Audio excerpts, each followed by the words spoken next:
Brooks Pace, well, thank you for coming. Okay, now I said in that piece, you're running out of land and you're running out of water, and you say I was just wrong. Just wrong. Okay, talk about land.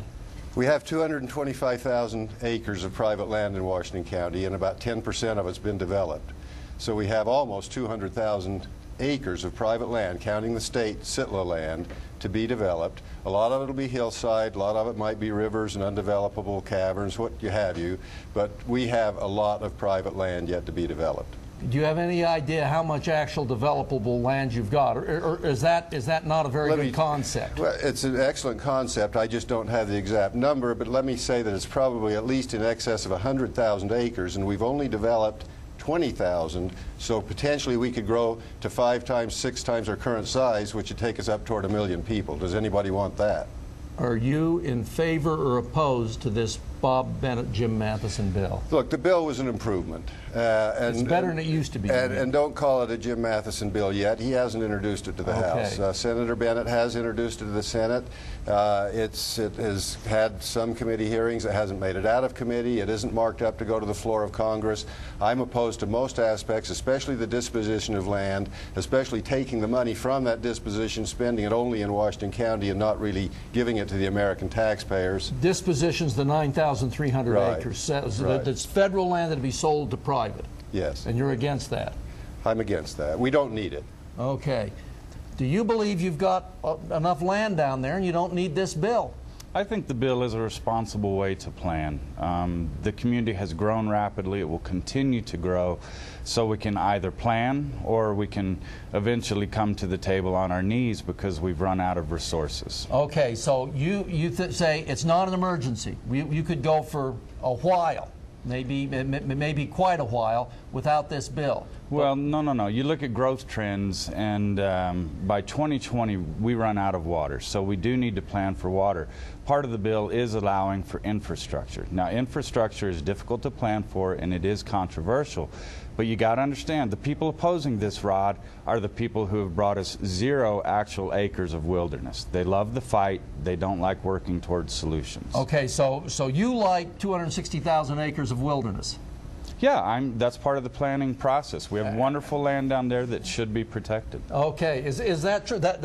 He's not the only guy who's ever said that. I don't know whether you're a member of the Southern Utah Wilderness Alliance, but they're strong for wilderness, and their opponents say they don't really want wilderness. They want to keep us fighting about wilderness and keep those donations coming into their club. You've heard that. I've heard that. I don't buy into that. Listen, the point is, 300,000 acres of BLM wilderness was in the Red Rock Wilderness Bill. Okay, that's that big 9 million acre bill sponsored by the guy from New York. Well, Illinois. Okay, he introduced it, but it's got 20 Senate sponsors. It's got 158 sponsors from the House of Representatives. None of them Utah. None of them from Utah. Okay. It's a good bill. It's 300,000 of that 9 million acres is in Washington County.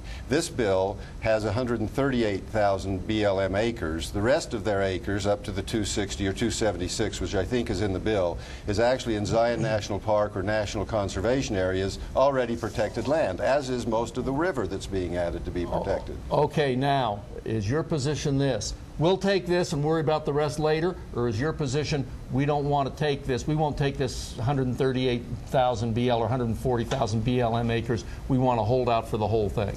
You know, I actually think that if this bill did not have the land sale component, there could have been that scenario developed by SUA and the Wilderness Alliance and the Coalition for Wilderness in Utah, where they would have supported and taken this. They're not against getting a wilderness bill in place, as Steve was insinuating.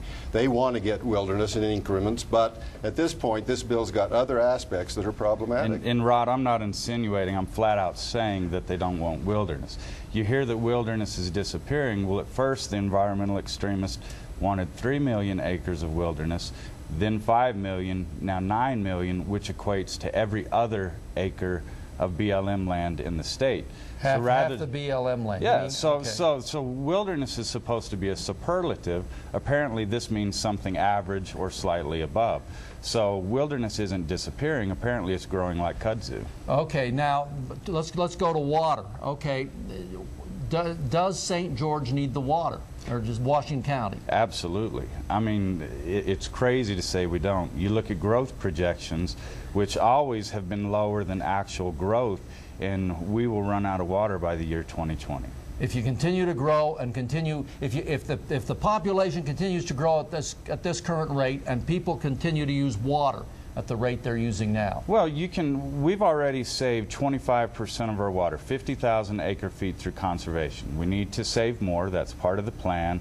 You know, growth, I actually hope we don't continue to grow like we have, but we will grow. That is our future. I mean, you know, Brooks himself as a developer has several hundred lots ready to sell. Multiply that by all the developers down there, we have a lot of families that are going to move to St. George. Okay, two questions. First, will you grow? Do you Absolutely. see? Okay, you agree that you're going to grow. Okay. Growth is good. Okay, and you like it. Okay. Secondly, run out of water by 2020. Would you I don't just address believe that? I think it's very misleading to indicate that.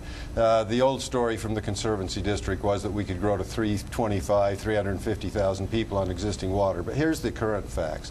We're only using about 45,000 acre-feet today. The Conservancy District, by their own numbers, recognizes that we have 120,000 acre-feet that we could develop in Washington County, and they're very rapidly and very diligently developing it. So take the 45 we're using, we could grow to 3 times our size. We could actually, without much conservation, grow to approximately 600,000 people. And I think Steve would agree with me, that's too many people. Usually, people from Salt Lake like projects for Salt Lake. People from St. George like projects for St. George. What's wrong with letting the state build you this pipeline? It's $1 billion. You're going to tax us up here to pay for it. And by us up here, I mean Salt Lake. We're not, Rod. We're not. No, we're not. How are you going to pay for it? Well, we have to figure out the financing. Part of it will be money from the Conservancy District.